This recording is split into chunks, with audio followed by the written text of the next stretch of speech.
Article 74 देखते हैं। 73 हो गया था कल, आज देखेंगे 74। 74 में क्या है, राष्ट्रपति को सहायता और सलाह देने के लिए मंत्रिपरिषद। ये मंत्रिपरिषद शब्द है, ये आर्टिकल 74 में आया सबसे पहले।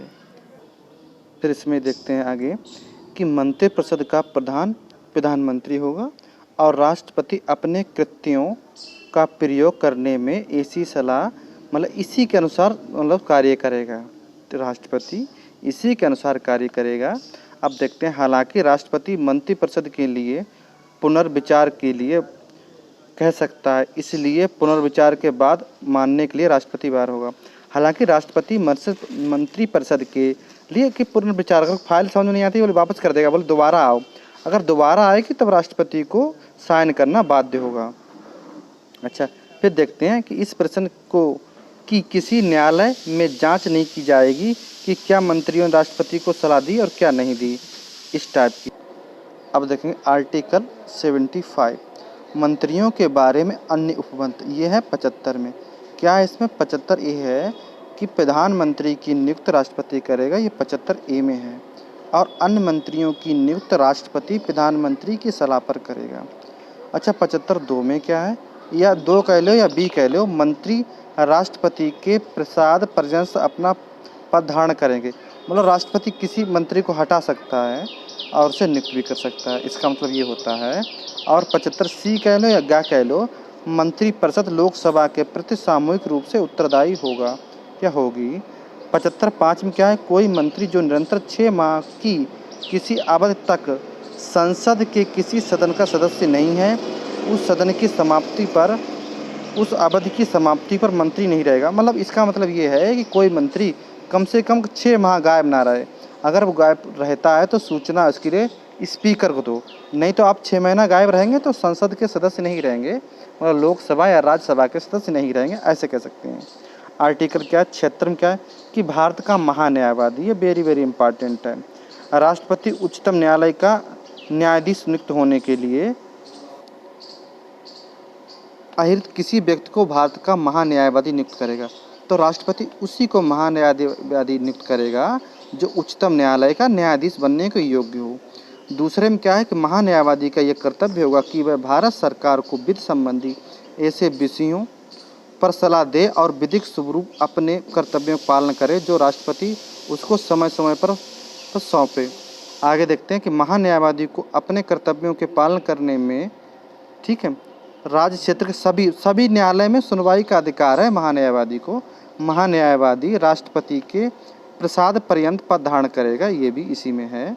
आगे देखते हैं आर्टिकल 77 में, इसमें क्या है कि भारत सरकार की समस्त कार्यपालिका सख्त कार्यवाही, समस्त जो कार्यपालिका की कार्यवाही होती है वो राष्ट्रपति के नाम से की जाएगी। ये है कि जो भी उनकी कार्यपालिका शक्ति है वो राष्ट्रपति के नाम से करेंगे।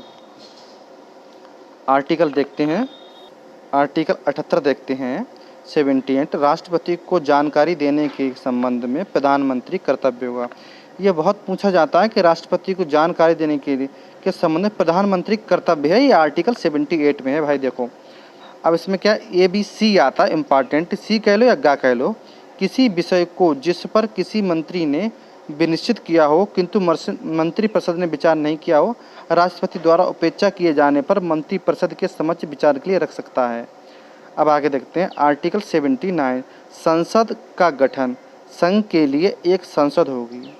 ये है संसद का गठन, तो संघ के लिए संसद होगी जो राष्ट्रपति और 2 सदनों के मिलकर बनेगी, जिनके नाम लोकसभा और राज्यसभा होंगे। फिर आगे देखते हैं आर्टिकल 80, इसमें क्या है, राज्यसभा की संरचना, राज्यसभा की संरचना। अब 80(1) में देखते हैं, खंड 1 के अंदर का है, राष्ट्रपति द्वारा नामित 12 सदस्य होंगे राज्यसभा में। राज्यसभा के और संघ राज्य क्षेत्रों के 238 सदस्य हैं। राज्यों और केंद्र शासित प्रदेश मिलाकर 238 सदस्य हैं और राष्ट्रपति 200 कितने जो नामित करेंगे, 12 कितने हो गए, 238 12 250 हो गए, इतने सदस्य होते हैं। अच्छा 82 में देखते हैं कि राज्यसभा में राज्यों के और संघ राज्यों के से सीटों का आवंटन है। 83 क्या, नामित 12 सदस्य क्या होगा, साहित्य, समाज, विज्ञान और कला से होना चाहिए। याद रखना 4 क्षेत्र हैं, 12 सदस्य साहित्य हैं, समाज हैं, विज्ञान और कला से होना चाहिए। 84 को 4 क्या है, राज्यसभा में प्रत्येक राज्य के प्रतिनिधियों का निर्वाचन उस राज्य की विधानसभा के निर्वाचित सदस्यों द्वारा प्रतिनिधित्व पद्धति के अनुसार एकल संक्रमणीय द्वारा होगा। ठीक है, राज्यसभा में कैसे होंगे? उस राज्यसभा के, ठीक है, निर्वाचित सदस्यों द्वारा कैसे होंगे? एकल संक्रमणीय पद्धति द्वारा होता है। आगे कोचिंग बताएंगे अगर किसी को नहीं पता होगा कि एकल संक्रमणीय जो मत क्या होता है, एकल संक्रमणीय मत, ठीक है ना। आगे हैं आर्टिकल 81 लोकसभा की संरचना क्या है। आर्टिकल 81 में क्या है? आर्टिकल 331 के उपबंधों के अधीन रहते हुए लोकसभा गठन करो। इसमें 81 में और क्या है? राज्यों में प्रादेशिक निर्वाचन क्षेत्र में ये प्रत्यक्ष चुनेंगे। जो राज्यों में प्रत्यक्ष निर्वाचन होगा 81 एक का में कहा गया है, वो 530 सदस्य होंगे। अब क्या कह रहे हैं? 81 एक खा कह रहा है कि संघ राज्य क्षेत्रों में, मतलब संघ राज्य क्षेत्रों में केंद्र सरकार के कितने होंगे? वो 20 होंगे। राज्यों कितने चुनाव होंगे? वो 530 होंगे। 550 हो गए। अब जो 20 सदस्य थे, 2 सदस्य एंग्लो इंडियन वाले, वो 104वां संविधान संशोधन तहत खत्म कर दिया गया है।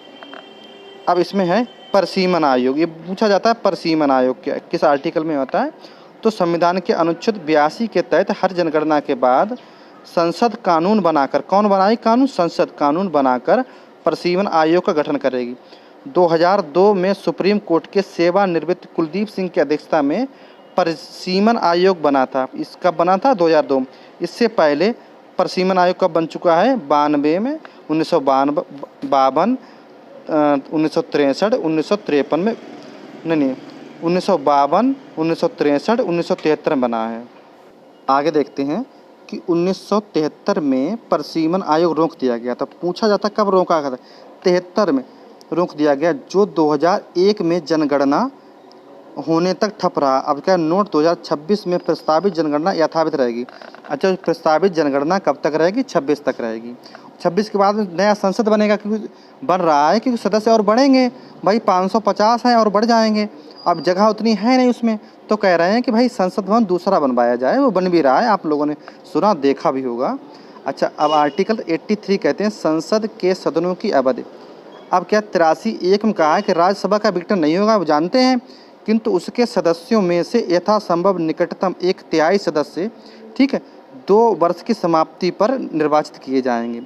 अब क्या है 83(2) में क्या है कि लोकसभा विघटित नहीं कर दी जाती है तो प्रथम अधिवेशन के 5 साल तक रहेगी। मतलब लोकसभा विघटित हो जाती है, अगर विघटित नहीं है की जाती है तो जो पहला अधिवेशन है उससे 5 साल तक रहेगी। आपातकाल की स्थिति में संसद विधि द्वारा ऐसी अवधि के लिए बढ़ा सकती है जो एक बार में 1 वर्ष से अधिक नहीं होगी। अगर आपातकाल है, कोई युद्ध चल रहा है, कोई बड़ा आक्रमण हुआ है, तो संसद क्या है, लोकसभा का कार्यकाल बढ़ा सकती है, जो एक बार में 1 वर्ष से अधिक नहीं होगा। अच्छा, जहाँ आपातकाल खत्म होगा तो कह रहे हैं कि 6 माह के अंदर जो है चुनाव कराना अनिवार्य है। ये है।